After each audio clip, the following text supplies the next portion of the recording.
കാണിക്കുകയാണ്. ഇതൊന്നും അറിയാതെ അവിടെ ഒരു പരിപാടിക്ക് പോയി മടങ്ങി വരുമ്പോൾ എൻ്റെ സഹോദരി ആയിഷാത്താരെ ഒരു വിടക്ക് അവിടെ കയറ്റി ഒന്ന് കാണും. നമ്മളെ MLA കയറി കണ്ട ഉടനെ ഇവൻ്റെ ഈ കഥകളൊന്നും ആയിഷാത്താക്ക് അറിയില്ല. 2 കൊല്ലം കഴിഞ്ഞാൽ അംസാക്കാക്കും അറിയില്ല. ഞാനും ആയിഷാത്തിയും തമ്മിൽ 2 വയസ്സിൻ്റെ വ്യത്യാസമുള്ളൂ. എന്നെക്കാണ് 1.5 വയസ്സ് കൂടുതൽ. ഇത്രയേ ഉള്ളൂ. 1.5 കൊല്ലം കഴിഞ്ഞാൽ എൻ്റെ സ്ഥിതി അത് തന്നെയാണ്. അപ്പം ഇതൊന്നും അറിയാത്ത ആയിഷാത്ത അവിടെ കയറുമ്പോൾ അൻവർ വന്നിട്ട് കെട്ടിപ്പിടിച്ചിട്ട് നിങ്ങൾ എൻ്റെ കൂടെ നിൽക്കൂലേ? അപ്പം നമ്മൾ MLA അല്ലേ? നിൽക്കും. ഉടനെ അത് ഫോട്ടോ എടുത്തു. പറഞ്ഞ് നമ്മൾ MLA അല്ലേ, എൻ്റെ കൂടെ നിൽക്കും. പറ്റുമെന്നും അറിയില്ല. എൻ്റെ കൂടെ നിൽക്കും. ഉടനെ അത് ഫോട്ടോ എടുത്തിട്ട് പത്രത്തിൽ ആയിഷാത്തയും അൻവറിൻ്റെ കൂടെ TK ഹംസ എൻ്റെ കൂടെ എന്ന് പറയാഞ്ഞത് എൻ്റെ ഭാഗ്യമായി കട്ട് കടത്തിയെന്ന്.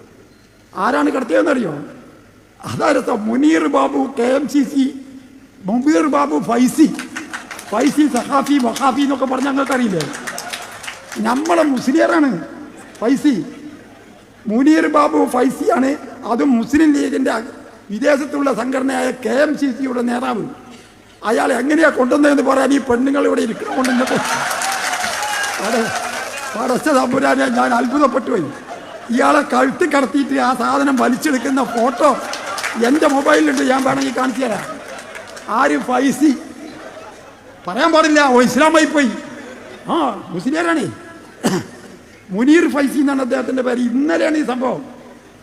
വലിച്ചിങ്ങനെ എടുക്കുക. എത്ര? 60 ലക്ഷം ഉറുപ്പ്യ വില വരുന്ന 1677 ഗ്രാം സ്വർണം ഇവൻ്റെ. ഞാൻ പറയിപ്പിക്കണ പോലും. അപ്പം അതിൻ്റെ വലിപ്പം എന്താണ്? ഉരലാണത്. അൻവറെ, വിവരല്ലെങ്കിൽ ഇല്ല എന്നുള്ള ബോധമെങ്കിലും വേണം. ഈ തരത്തിൽ ആളുകളെ കളിയാക്കും. അൻവർ കണ്ട ഒരൊറ്റ കുഴപ്പം മാത്രമേ ഉള്ളൂ. അതെന്താണെന്നറിയോ? കള്ളക്കടത്ത് പൊന്നു കടത്തുകാരെ പിടിക്കണ്ടേ? അദ്ദേഹം TV ചാനലിൽ പ്രദർശിപ്പിച്ചുകൊണ്ട് ഒരു ഓഡിയോ കാണിച്ചു. ഒരു കാരിയറിൻ്റെ ഫോട്ടോ ഒരാൾ ഇരിക്കുന്ന ഒരു കുട്ടിയായിട്ട്. കാരിയറെ കയ്യിൽ നിന്ന് പോലീസ് പണ്ടം പിടിച്ചുകൊണ്ടേയി. ആ സ്വർണം പിടിച്ചുകൊണ്ടേയി. തിരിച്ചു കൊടുത്തില്ല എന്നാണ് പറയുന്നത്.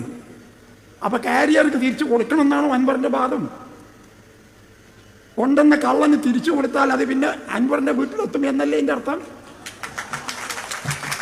നിങ്ങൾ ആലോചിച്ച് നോക്കി. ബഹുമാനപ്പെട്ട മുഖ്യമന്ത്രി മിഞ്ഞാന്ന് പറഞ്ഞു 5 കൊല്ലം കൊണ്ട് 150 കിലോ സ്വർണവും 123 കോടി ഉറുപ്പിക ഹവാല പണവും നമ്മുടെ ഈ കോഴിക്കോട് വിമാനത്താവളം വഴി വന്നു. കോഴിക്കോട് എന്ന് പേര് മാത്രമുള്ള വിമാനത്താവളം മലപ്പുറത്താണ്. അതുകൊണ്ട് മലപ്പുറത്താണ് ഈ കള്ളന്മാരിത് പറഞ്ഞു പോയി. അപ്പുറത്തിന് ഈ കയറി ചാടി. മലപ്പുറം എന്ന് പറഞ്ഞാൽ ഇവൻ്റെ മൂത്താപ്പാൻ്റെ സമ്പത്താണോ മലപ്പുറം? മലപ്പുറം തന്നെ ജില്ല ഉണ്ടാക്കിയത് EMS ആണെന്ന് സഖാവ് പറഞ്ഞു. ഞങ്ങൾ കേട്ടില്ലേ? മലപ്പുറം എന്ന് പറയുമ്പോഴത്തേന് ഇവർക്ക് എന്തോ പറ്റിയ മാതിരി, ഇവരെ തറവാട് സ്വത്തിൻ്റെ മാതിരി. അപ്പം അതിൽ തന്നെ ഉണ്ടാകുന്ന ആ വികാരം നമുക്ക് സ്വീകരിക്കാൻ പറ്റുമോ? കോഴിക്കോട് വിമാനത്താവളം മലപ്പുറത്താണ്. മലപ്പുറം ജില്ലയിലാണ്. ആ ജില്ല വഴിക്കാണ് 150 കിലോ സ്വർണ്ണം 5 കൊല്ലം കൊണ്ട് കൊണ്ടുവന്നത്. ഇന്നലെ ഒരാൾ സ്വർണം കടത്തി കൊണ്ടുവന്നിട്ടുള്ള അതിൻ്റെ ഫോട്ടോ എൻ്റെ മൊബൈലിലുണ്ട്. ഞാൻ അപ്പോൾ ചിത്രീകരിച്ച് കാണിച്ചു തരാൻ വേണ്ടി കിടന്നില്ല. 60 ലക്ഷം ഉറുപ്പിക വില വരുന്ന 1677 ഗ്രാം സ്വർണമാണ് കടത്തിയത്. ആരാണ് കടത്തിയതെന്നറിയോ? അതായത് മുനീർ ബാബു, KMCC, മുബീർ ബാബു, ഫൈസി സഖാഫി വഖാഫി എന്നൊക്കെ പറഞ്ഞ് ഞങ്ങൾക്കറിയില്ലേ? നമ്മളെ മുസ്ലിയറാണ് ഫൈസി. മുനീർ ബാബു ഫൈസിയാണ്. അതും മുസ്ലിം ലീഗിൻ്റെ വിദേശത്തുള്ള സംഘടനയായ KMCCയുടെ നേതാവ്.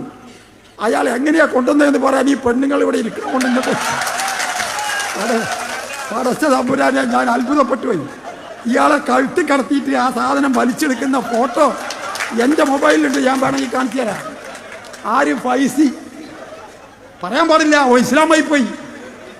മുസ്ലിയാരാണേ. മുനീർ ഫൈസി എന്നാണ് അദ്ദേഹത്തിൻ്റെ പേര്. ഇന്നലെയാണ് ഈ സംഭവം. വലിച്ചിങ്ങനെ എടുക്കുക. എത്ര? 60 ലക്ഷം ഉറുപ്പ്യ വില വരുന്ന 1677 ഗ്രാം സ്വർണം ഇവൻ്റെ. ഞാൻ പറയിപ്പിക്കണ പോലും. അപ്പം അതിൻ്റെ വലിപ്പം എന്താണ്? ഉരലാണത്. ഈ മാതിരി കള്ളന്മാരെ പിടിച്ചു പോലീസ് എന്നുള്ളതാണ് കുറ്റം. നമ്മൾ അൻവർ പറയാണ് 40ഓളം യുവാക്കളെ MDM എന്ന് പറയുന്ന മരുന്ന്,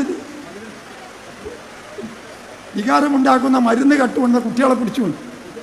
മരുന്ന് കൊണ്ട് തന്നെ പിടിക്കണ്ടേ? ഏത് മരുന്ന്? കള്ളിന് പകരം ഉപയോഗിക്കുന്ന മരുന്നാണ് കൊണ്ട് തന്നെ MDM. അത് പിടിച്ചത് തെറ്റായിപ്പോയി എന്നാണ് പറയുന്നത്. അപ്പൊ ഇതൊന്നും ഞാൻ